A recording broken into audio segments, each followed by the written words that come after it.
자, 여러분, 오늘날 우리 기도가 과거에 비하면 어떤가요? 어떻게 하면 오늘 우리가 이 침체된 어떤 기도의 분위기 또는 기도의 양과 질을 다시 한번 이 과거의 모습으로 우리는 회복할 수 있을까요? 예배 시간과 또 기도 관련하여서 이제 신앙적인 냉담함을 해결하기 위해서 우리는 이제 많은 프로그램들을 도입해요. 또 유의적인 요소를 도입하기도 하고 또 이런저런 여러 가지 이 교인들의 어떤 사적인 그런 욕구들을 채워주기 위하여 오늘날 이 조명도 아주 멋들어지게 설치를 하고요. 이 어떤 교회 금요기도에 가보면 이게 콘서트 할 때 나오는 게 스모크, 연기도 나오는 곳이 있고요. 또한 이 조명도 약간 이 어둑하게 해서 좀 이게 분위기를 만들려고 그런 그 상황들을 이끌어갑니다. 여러분, 이 기도가 오늘날 우리에게 있어서의 부흥의 수단이 된다거나 프로그램으로 전락하게 된다면, 또는 이 기도가 우리 어떤 성공담의 수기들을 만들어내는 하나의 도구라고 한다면, 이 세상의 어떤 타락한 풍조 또는 타락해가는 이 세상이 불길같이 일어나는 것에 대하여 우리가 대처하기 힘들 거예요. 우리는 어떤 마음으로 금요기도에 왔을까요? 기도는 제가 누차 말씀드리지만 배우는 겁니다. 그리고 기도는 그 기초를 다져서 계속해서 배워나가는 게 기도입니다. 우리는 하나님 말씀만 배워야 한다고 그러고, 또한 우리 찬양을 늘 새롭게 불러야 하고 배워야 한다고 생각합니다. 근데 기도는 그렇게 생각하지 않아요. 그러나 기도만큼 배워야 하는 것에 대하여 중요성을 아무리 강조해도 지나치 않아요. 자, 그러면 오늘 이 말씀 속에 들어가서 어떤 배경이에요?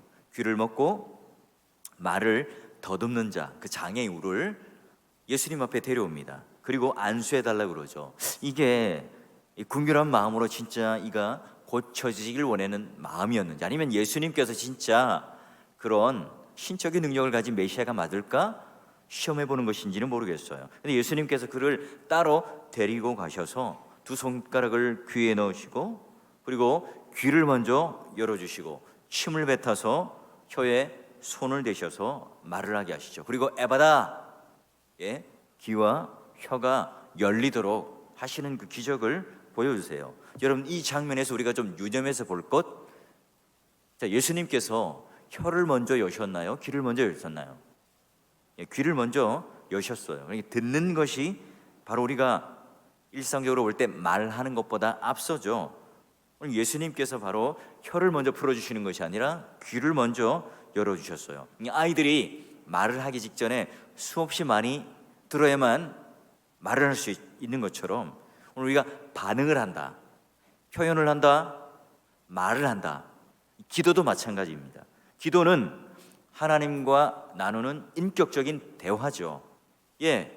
하나님과 우리 사이에 교제를 하는데 언어, 말로써 교제를 하고 뜻을 나누는 그 인격적인 친밀을 나누는 교제예요. 기도라고 하는 것은 그러면 하나님께서 우리에게 어떤 말씀을 하셨을 때에 거기에 대한 반응이에요. 기도보다 여러분 더 중요한 일, 내가 먼저 말하는 것보다 더 급한 일이 뭘까요? 하나님 말씀을 먼저 듣고 배우고 그 하나님이 누구이신지를 먼저 아는 것이 더 중요해요. 왜냐? 하나님께서 우리에게 먼저 찾아오셔서 말을 거셨습니다. 그리고 그분은 우리에게 그 뜻을 밝히셨죠.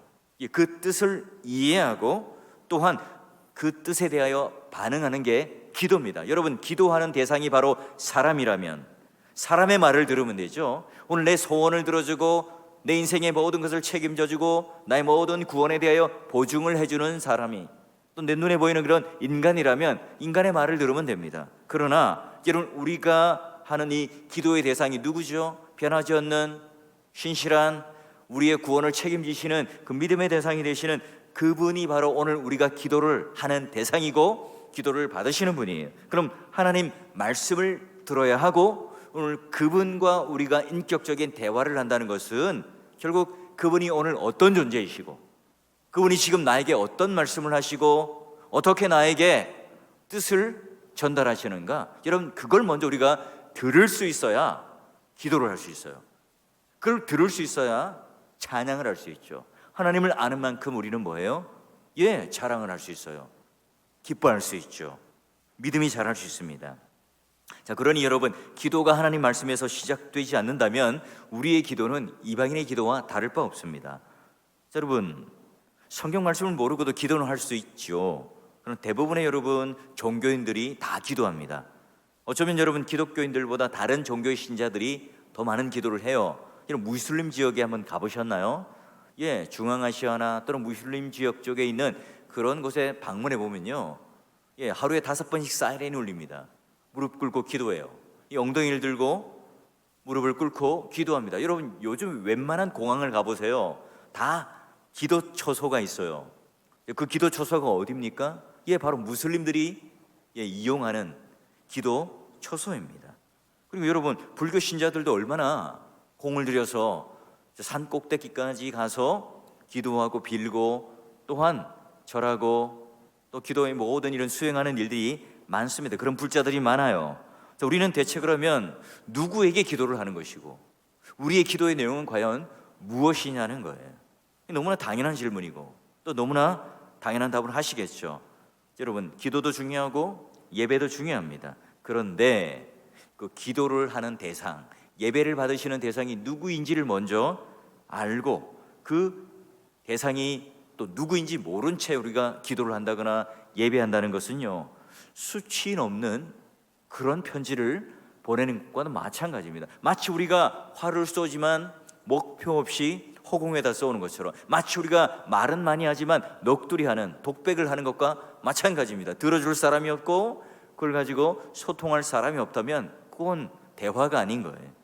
우리는 대체 이 누구에게 기도하는가? 여러분, 사도 바울이 아데네 갔을 때요, 알지 못하는 신에게 제단을 쌓고 또한 예배를 드리고 기도하는 그들을 향해서 너무나 답답한 마음 가운데 그들에게 누구에게 예배를 드려야 하는가, 예배를 받는 대상이 누구인지를 가르쳐 줍니다. 예, 가서 너희들이 알지 못하는 신에게 절하고 있다. 그러니 너희에게 내가 알려줄 텐데, 24절 보니까 뭐예요? 도대체 너희들은 누구한테 기도하냐? 하나님은 손으로 지은 그 전이나 단에 계신 분이 아니란다. 거기 하나님이 계시다라고 하면서 믿지 말라. 너희가 기도의 대상은 바로 천지를 만드신 하나님이시고 그분은 모든 생명에게 호흡을 주시고 또한 사람에게 모든 필요를 공급해 주시는 분이란다. 이게 바로 지금 너희들에게 알게 하는 철학이 가득했고 범사의 종교성이 강한 그 아테네 사람들을 향해서 바울이 설교를 하고 가르치고 있습니다. 물론 그들은 귀담아 듣지 않죠. 물론 그들은 회심하지 않고 사도 바울이 말하는 그 하나님이 누구인지를 깨닫지 못합니다. 그저 그들이 논하고 있는 많은 잡신들 중에 또 다른 하나의 신이겠지라고 생각을 해요. 그들이 논했던, 사도 바울이 말씀을 증거했지만 그들은 철학으로 대화를 나누며 성경에 있는 말씀조차도 하나의 철학, 하나의 사상, 하나의 지식, 하나의 상식으로 이해를 했어요. 믿음의 동력자 여러분, 우리가 하나님을 섬긴다, 우리가 하나님께 예배를 드린다, 우리가 하나님을 위하여 무슨 헌신을 하고 일을 한다, 우리가 생생낼 수 있을까요? 하나님 여러분, 부족함이 없으신 창조주십니다. 하나님이 무슨 가난해서, 하나님이 무슨 결핍이 있기 때문에, 하나님이 궁핍해서, 하나님은 돈을 좋아하시기 때문에 우리의 헌금을 받으시나요? 하나님께서는 뭔가 답답함이 있어서 오늘 우리의 기도를 들어주시는 분이고, 하나님께서는 무언가 영광이 없거나 자랑이 없거나 또는 결점이 있거나, 그래서 여러분 우리들로부터 찬송받기를 원하시고 예배를 받기를 원하시는 분입니까? 아니죠. 사람은 이 하나님을 섬긴다는 것, 그 자체가 어찌 보면 어불성설이죠. 사람의 손으로 하나님은 절대로 섬김받는 분도 아니시고요, 사람의 어떤 말과 사람의 어떤 행위를 가지고 하나님의 영광이 더해지거나 감해지는 분도 아니세요. 그러니 여러분, 하나님을 우리가 섬긴다는 것, 하나님을 우리가 예배드린다는 것, 사실은요, 따지고 보면 하나님께서 우리를 돌보아 주시고, 하나님께서 오늘 우리를 예배로 초청해 주시고, 하나님께서 오늘 우리의 기도를 들어주시고, 하나님께서 오늘 우리 찬양을 기뻐 받아 주시는 거죠. 그러니 오늘 우리가 하나님 앞에 뭔가 종교적인 행위와 그 열심을 향해서 했다는 것 자체가 오늘 우리에게 생색이거나 자랑일 수가 없는 거예요. 예수님께서 이 땅에 왜 오셨나요? 하나님을 보여주시려고요. 말씀이 눈에 보이지 않는 그 하나님이 이 땅에 육신이 되어 오셔서 말씀의 능력이 어떠한지, 어떻게 말씀으로 창조하셨는지, 또한 하나님의 뜻이 무엇인지, 하나님께서 오늘 우리를 너무나 사랑하신다는 것, 세상의 어떤 것보다 우리를 사랑하셔서 하나님 자녀되는 그 권세를 너희들에게 주겠다 하는 것을 실제로 이 땅에 오셔서 육신이 되셨고 십자가의 지심으로 말미암아 하나님의 뜻이 무엇인지를 우리들에게 똑바로 가르쳐 주시죠. 역사의 한순간에 오셔서, 그리고 우리들에게 증거하여 주셔서 눈으로 보고 손으로 만지고 또한 그것을 감각적으로 알게 하셔서 역사의 한순간에 계신 그 예수님으로 오늘 우리들에게 하나님이 누구이신지를 보여주세요. 말씀이 실제로 육신이 되어 오신, 말하자면 메신저고 메시지이죠. 자, 그러니 여러분, 오늘 우리가 누구한테 어떻게 기도를 하고 어떻게 믿는가, 그걸 가르치기 위한 목적 중 하나가 바로 예수님이죠. 자, 우리 산상수훈에 마태복음 5장에서 7장까지 보면 기도에 관한 교훈을 가르쳐 주셨어요. 대표적인 종교 행위가 있죠. 구제, 기도, 금식. 자, 이 구제와 금식 사이에 뭘 넣어놓으셨어요? 기도하는 내용. 그 기도하는 내용 안에 중심에 뭘 넣어놓으셨어요? 주기도문. 그죠? 우리 그 말씀 강론하실 때 다 들으셨죠? 자, 여러분, 의도적으로 우리 생활 중심에 구제나 또는 금식이나 이런 것들보다 가장 핵심적인 요소로 예수님께서는 기도를 넣어 놓으셨어요. 그럼 우리가 어떻게 기도합니까? 누구에게 기도합니까? 이걸 아주 잘 가르쳐 주세요. 여러분, 우리가 이 땅을 살아가면서 그리스도인이라고 하면 가장 큰 특권이 뭘까요? 우리 국회에도 보면 3분의 1 이상이 그리스도인이라고 그래요. 우리 지역구의 김부겸 의원도 국회 의원이기도 하지만 여러분, 교회 가면 자주 만납니다. 예, 여러분, 직장에서나 어디에서나 그리스도인이라고 하면 뭐가 다를까요? 예, 우리가 주여 부르짖고 목청껏 기도하지만 나 자신이 달라지지 않고 나라가 또는 이 사회가 변하지 않는다면 우리가 과연 부름받은 이유와 목적이 과연 뭐냐는 거죠. 다시 한번 우리는 기초부터 따져봐야 됩니다. 우리의 기도의 첫 자리, 우리 모든 기도의 출발점이 되는 그런 것에서부터 새롭게 우리는 시작해야 되는데요, 바로 예수님께서 그 기초를 유대인들을 향해서 다시 가르쳐줘요. 자, 마태복음 6장 5절에 보니까 너희는 기도할 때 외식하는 자와 같이 하지 말라. 그들은 사람에게 보이려고 회당과 큰 거리 어귀에 서서 기도하기를 좋아하니라. 내가 진실로 진실로 너희에게 이르노니 그들은 자기 상을 이미 받았다. 자, 말씀을 하나씩 곱씹어 보면 예수님은 외식하는 자, 위선하는 자처럼 기도하지 말라고 그래요. 그러니 하나님께 향하는 이 기도 형식도 좋은데 그 모든 내면, 그 속 중심은 어디를 향해요? 사람을 향해 있다고 그래요. 당장 눈앞에 보이는, 그래서 길거리에 서서 사람들이 많이 지나다니는 곳에서 위선적으로 한다는 겁니다. 여러분, 상대방의 의견에 동의하지 않아도 우리는 사사건건 반대할 수가 있나요? 쉽지 않은 일이죠. 여러분, 우리가 생각한 대로 말하고 생각한 대로 행동하고 그 생각과 행동이 불일치할 때가 많습니다. 그게 이제 바로 위선인데요, 바로 하나님 앞에 우리가 바로 이 위선적인 태도로 기도를 한다는 거예요.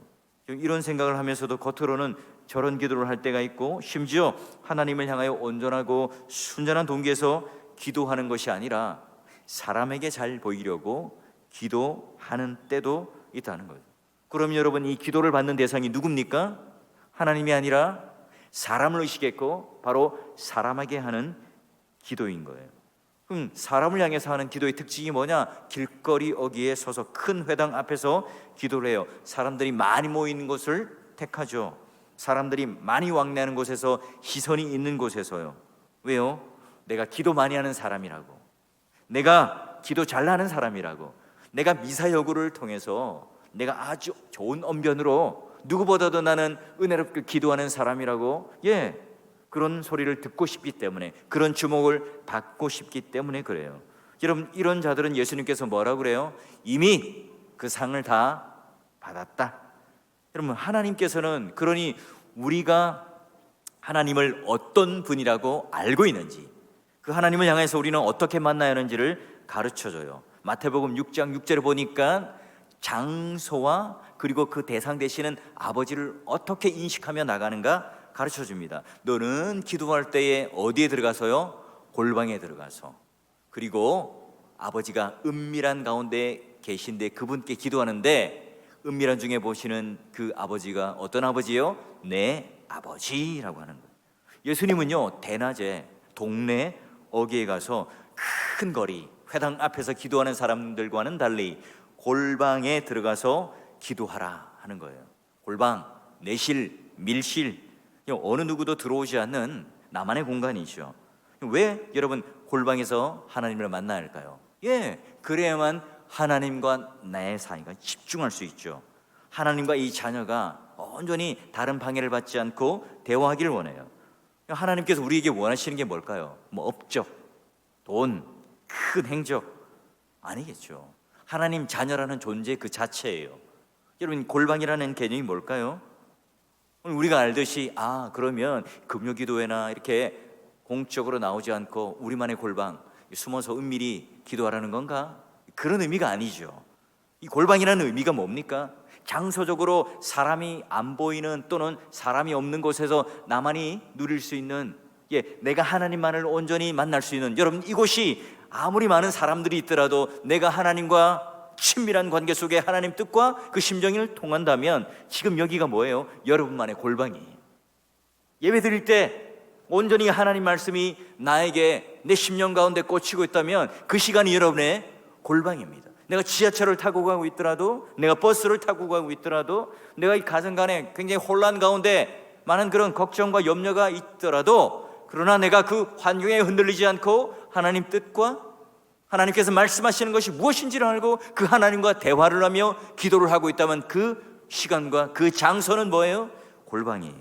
믿음의 동역자 여러분, 우리는 교회에서, 가정에서, 직장에서, 내 삶의 환경 속에서 얼마나 골방을 가지고 살아갑니까? 하나님께서 아버지이시고 그 아버지와 친밀한 대화를 나누는, 어느 누구도 그 시간을 침해하지 못하고 어느 누구도 그 장소를 침해하지 못하는, 하나님을 누리고 하나님 뜻을 아는 골방을 여러분 얼마나 가지고 계십니까? 믿음의 동역자 여러분, 우리의 그 신앙의 건강성은요, 오늘 사람 앞에 드러나는 여러 가지 행적들과 사람 앞에 드러나는 그런 여러 가지 직분들이 오늘 나에게 얹혀져 있는 그런 것들, 우리는 물론 교회가 유지되고 주님의 몸된 교회가, 눈에 보이는 이 가시적인 교회가 세워져 가는데 필요합니다. 그러나 그보다도 더 중요한 것, 오늘 우리 개인의 건강함, 신앙의 건강함이 어디에 있다고요? 오늘 내가 기도하는 밀실, 기도하는 골방, 기도하는 이 지성소가 나에게 얼마나 확보되어 있는가? 그 하나님이 이 세상 사람들이 평가하고 교회 안에서도 우리끼리의 평가가 아니라 그런 행위적으로 드러나는 이 평가 그 이면에 내가 하나님 앞에 얼마나 이 골방을 누리고 있는가? 여러분, 이게 바로 내 신앙의 건강함이죠. 하나님께서 왜 인간을 지으셨어요? 인간을 지으신 목적이 뭡니까? 교제를 나누기 위해서. 아버지가 그래서 아들을 기뻐해야 하고 아들은 아버지를 기뻐하죠. 그러니 여러분, 기도라고 하는 것은 의무를 지나서 기쁨에 이르는 길이에요. 이 제임스 베커라고 하는 유명한 신학자가 그런 표현을 했는데요, 처음에 우리는요, 누구나 다 기도를 제대로 배우지 않았기 때문에, 하나님이 누구이신지를 잘 모르기 때문에, 내 기도를 받으시는 그 대상이 누구인지를 잘 모르기 때문에 기도가 의무예요. 힘들어요. 배워야 합니다. 그러나 점차 여러분, 내가 수영을 하는데 기초를 벗어나고 영법을 배우고 내가 이제 수영하는 법을 더 알게 되면 그 물과 더 친해지면 어때요? 누리죠. 여러분, 그 길을 걷다 보면 기쁨에 이르게 되고요. 그 기도의 여정이 바로, 왜 그럴까요? 기도는 대화이고 주님께서는 말씀하시고 나는 주님께서 하신 말씀을 듣는 존재로 점점점 더 하나님을 알아가기 때문에 점점점 더 이 기도의 시간이 더 깊어질 수밖에 없고 누릴 수밖에 없고 내가 행복해질 수밖에 없겠죠. 그러니 여전히 내가 10년이 지나고 20년이 지나고 30년이 지났습니다. 그러니 여전히 기도가 나에게 어려움이고 의미고 진전이 없다면 뭐가 문제라고요? 나는 하나님을 얼마나 깊이 알고 누리고 교제하고 있는가? 그 하나님의 뜻을 내가 얼마나 알고 있는가? 성경적인 어떤 그런 지식들, 거칠애적인 지식이 아니라 그 말씀이 오늘 내 삶 가운데 파고들어서 그 말씀이 삶의 구체적인 현장 속에서 나에게 말씀하시고 그 말씀대로 내가 살아내려고 하는 이 마음이 기꺼운 마음으로 드는 그 깊이만큼 우리는 그런 기도의 밀실이, 기도의 골방이 확보됩니다. 우리는 하나님 아버지께 기도로 뭔가를 요구할 수 있죠. 그래서 여러분, 기도의 유형을 요구하는 것과 교제하는 것, 이 두 가지로 나눌 수 있지만 어느 것이 더 낫다, 그런 양비론으로 택해서는 안 된다고 제가 말씀드렸죠. 어떤 사람들은요, 교제만 하려고 산에 들어가요. 어떤 사람은 교제할 줄 모르고 평생 축원하고 요구만 합니다. 하나님 주세요, 이것도 주시고. 하나님은 이런 극단을 너무너무 싫어하죠. 누가복음 15장의 탕자의 비유, 여러분, 집탕 돌탕 아시죠? 여러분, 집에 있는 탕자, 돌아온 탕자. 집탕 맏아들 아버지의 대화를 들어보시오. 나갔다 들어온 이 탕자, 둘째 아들, 살진 송아지를 잡고 잔치를 벌입니다. 못마땅하게 여기죠. 이때 이 잔치에 나가지 않아요. 아버지께서 맏아들에게 권하는데 아들이 아버지께 이제 따지는 거죠. 아버지, 나를 위해서는요, 살진 송아지를 또는 염소, 또 수많은 그런 좋은 옷과 이런 보석들을 주지 않았는데 왜 그랬어요? 아버지는 기가 막힌 표정으로 말하죠. 야, 너는 항상 나와 함께 있었으니 다 이거 내 것이 아니냐라고 말합니다. 여러분, 아버지의 것이 다 아들의 것이니 무슨 거래가 필요하겠습니까? 거래를 하려면 흥정을 해야 되겠죠.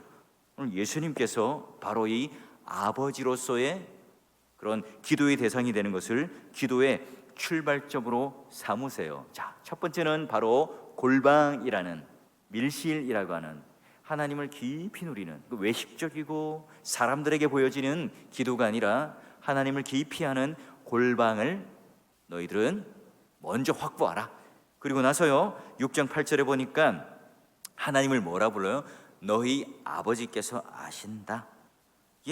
하나님을 아버지로 경험하는 사람은요, 아버지께 필요한 것을 구하는데 시간을 쏟기보다는 아버지와 대화를 하기를 원하고 아버지와 사귀기를 원하겠죠. 아버지께서 즐거워하는 것이 무엇인지를 따질 거예요. 그리고 여러분, 겟세마네 동산에서 예수님께서 십자가를 지시는 아버지의 뜻과 내 뜻과는 충돌되는 그 순간에 간절히 기도하실 때도 어떻게 말합니까? 아버지의 원대로 하옵소서. 내 뜻대로가 아니라 아버지의 원대로 하라고 내어드려요. 왜 그렇죠? 예수님은 압니다. 아버지는 선하신 분이고 아버지가 주는 것은 무엇이든 이 자녀에게 최선이라는 것을 알죠. 아버지는 궁극적으로 우리를 보호하신다는 것을 압니다. 설호, 아버지께서 우리에게 이 악한 자녀를 봐라. 세상의 악한 아버지도 그 자녀에게 좋은 것을 주지 않는데 예수님께 말하죠. 하늘에 계신 아버지는 어떠하시겠는가? 가장 좋은 것으로 주시겠다 하시면서 성령 하나님을 주시지 아니하겠느냐 말해요. 우리가 원하는 것보다 더 좋은 것을 주시는 분, 우리가 눈에 보이는 것, 손에 쥐는 것, 이것 말고 하나님은 눈에 보이지 않는 것, 우리 손에 들어오지 않는 것, 어마어마한 것들을 준비하고 계신 하나님으로 오늘 우리에게 아버지로 있다니 무엇을 걱정하며 무엇을 때를 쓰며 또한 무엇을 하나님 앞에 요구하는 것만으로 나아가겠냐고요. 그래서 예수님께서 아빠, 아버지라 부르며 나갈 때 그 모든 게 근심과 걱정과 염려 속에서 나가는 것이 아니라 내 뜻이 아니라 아버지의 뜻에 맞추는, 그러게 여러분, 예레미야 33장 3절의 말씀은 뭐냐? 바로 내게 부르짖으라, 내가 내게 응답하겠고 내가 알지 못하는 모든 크고 은밀한 것을 보이리라. 이 말은요, 내가 그냥 무언가 마술처럼 주문처럼 외우는 것이 아니라 바로 그런 아버지, 그런 하나님이 누구이신지를 알 때 이 자녀들이 신음하는 그 소리에 응답하시는 하나님, 골방이 있고 친밀하고 내밀한 그 언어로서 아빠, 아버지라 부르는 이 관계 안에 깊이 들어가는 그 순간, 그 기도를 아는 자들에게 보여지는 그런 기도의 맛이요, 기도의 향연이라는 거예요. 믿음의 동역자 여러분, 이 바울은요, 하나님을 아버지라고 경험하고요, 그 아빠, 아버지라 부르는 일이 얼마나 중요한지 여러분, 갈라디아서, 로마서에도요 부지기시로 적어놨습니다. 하나님을 아버지라 부를 수 있는 그 기쁨을 아는 사람은 그냥 조르는 대상으로만이 아니라 교제하는 대상으로 함께 균형되게 그의 기도는 너무나 풍부해진다는 거예요. 여러분, 요즘에 팀 켈러라고 하는 목사님, 요구와 교제가 똑같이 큰 기도의 줄기임을 아주 건강하게 말하고 있습니다. 자, 그러니 여러분, 오늘 우리의 기도를 통해서 하나님과 비밀한 관계를 확인할 수 있기 때문에 아버지를 아는 기쁨이 많을수록 요구가 관철되는 것, 내 뜻이 관철되는 것보다 더 하나님 아버지를 알아가는 기쁨을 중요하게 여겨요.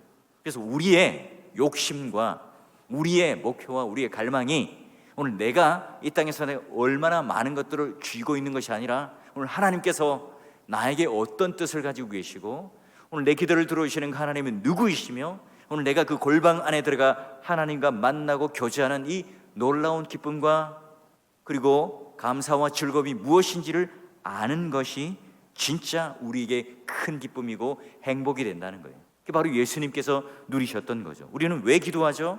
우리 하나님이 아버지이시기 때문에 그래요. 우리는 왜 하나님 아버지께서 기도 응답을 하시나요? 우리의 아버지이시기 때문에. 왜 우리의 기도에 응답이 되지 않죠? 하나님께서는 우리의 아버지이시기 때문에 그래요. 왜 하나님은 응답하실 수도 있고 응답하시지 않죠? 옆집 아저씨가 아니라 우리의 아버지이시기 때문에 그래요. 내가 이걸 달라 그러고 저걸 주시고 내게 가장 좋은 것, 선한 것, 여러분 최선의 것을 주시는 그 이유가 뭐죠? 하나님이 옆집 아저씨가 아니라 우리 아버지이시기 때문에 그래요.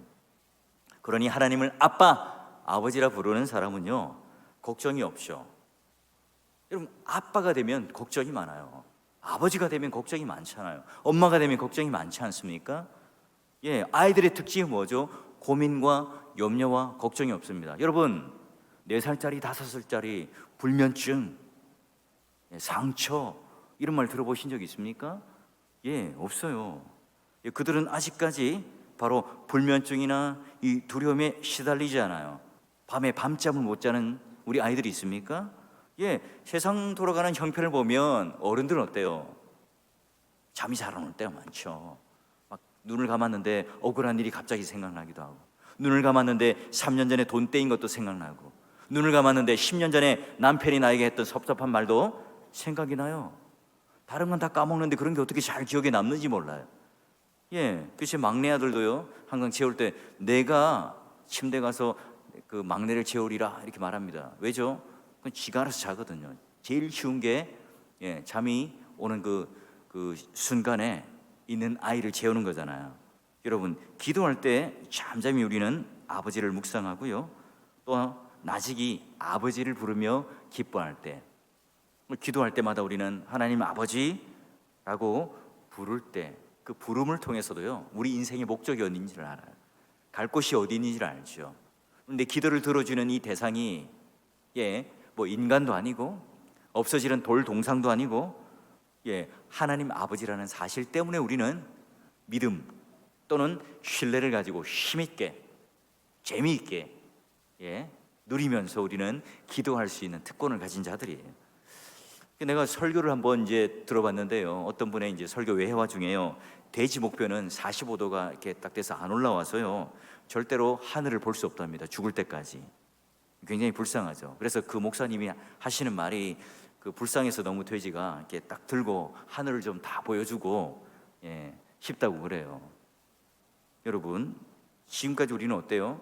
하나님 아버지를 아버지라 느끼지 못하는, 마치 우리 돼지 목뼈와 같이 들리지 않는, 하나님을 누구인지 하늘을 바라보지 못한 채 땅만 보고 우리는 기도하고 있지는 않았습니까? 기도는 너무나 엄청난 것이기 때문에 성경요 처음부터 끝까지 어느 곳에나 다 펼쳐도 다 기도가 나옵니다. 왜요? 하나님 계신 자리, 그 모두가 다 기도하는 자리이기 때문에 그래요. 주님은 어디나 계시고 또한 한없이 계시는 분이니 기도 역시 우리 모든 삶의 영역 속에 다 스며들 수밖에 없습니다. 공경에 처한 이 교회의 유일한 희망이 뭘까요? 오늘 우리 가정에 파산이 오고 어려움이 오고 또한 나에게 감당할 수 없는 현실이 올 때마다 우리는 어떻게 대처를 하죠? 기도해야죠. 그 기도하는데 뭘로 하죠? 우리가 하나님 말씀을 들음으로 그 성경의 답변에 귀를 기울이고 그 들음으로 말미암아 우리의 입술을 내뱉어 하나님의 뜻을 조율하고 맞추죠. 허울뿐인 우리 복음주의가 아니라 여러분, 교회와 세상을 변화시키는 이 복음의 장엄한 능력을 경험한 그리스도인들이라면 가득 찬 이 모든 그런 하나님의 은혜의 그런 위상들, 이 잃어버린 세상들을 향해서 하나님의 불붙는 마음을 가지고 그 하나님의 사랑이 무엇인지를 아는 그리스도인들이 되어서 곳곳에 기도하는 자로, 곳곳에 기도하는 능력을 아는 자로 서가겠죠. 여러분만의 골방, 밀실, 여러분이 알고 있는 아버지 하나님을 나는 얼마만큼 깊이 누리는가에 따라 우리의 기도는요, 더 깊어지고 더 성장할 수 있고 더 누리며 더 기뻐할 수 있는 자리가 될 수 있습니다. 돼지 목뼈처럼 평생을 하나님을 보지 못하는, 하늘을 보지 못하는 그런 인생에 머물지 않고요, 우리가 하나님의 거룩한 이름이 온 땅 위에 드높아질 수 있도록 거룩한 그 기도의 영으로 그분을 향해서 기도하는 무리가 되셔서 우리의 귀를 열어주시고 우리의 입술을 열어주시고 그로 말미암아 사람들을 의식하는 것이 아니라, 내가 가지고 있는 직분을 의식하는 것이 아니라, 바로 이 골방에서 은밀한 중에 나를 보시는 그 1대1 단독자로 하나님 앞, 그리고 하나님과 대면하여서 누리는, 그리고 그 아버지, 천지를 지으신 그 전능하신 하나님이 나의 아버지 되신다는, 아빠, 아버지라고 부를 때 이미 게임 끝. 내 모든 염려, 마음, 근심 사라지고 하늘에서 부어지는 이 평강 가운데 아빠, 아버지 부름으로 말미암아 이 기도를 받으시는 대상이 누구이신지를 더욱더 알면 알수록 더욱더 깊어지고 넓어지는 그 하나님의 사랑과 그 하나님의 알아가는 은혜가 오늘 우리의 기도의 중요한 첫자리, 기도의 기초가 되셔서 과연 우리는 누구에게 기도하는가? 너무나 단순한 질문이지만 이 단순한 질문에 대하여 골방과 아버지라고 하는 내 자리와 기도를 받으시는 그 대상에 대한 분명한 답을 가지시고 기도하는 이 일에 더욱더 배우시고 기도하는 이 일에 더욱더 향유하며 누리며 나가는 여러분 되시기를 주의 이름으로 축원합니다.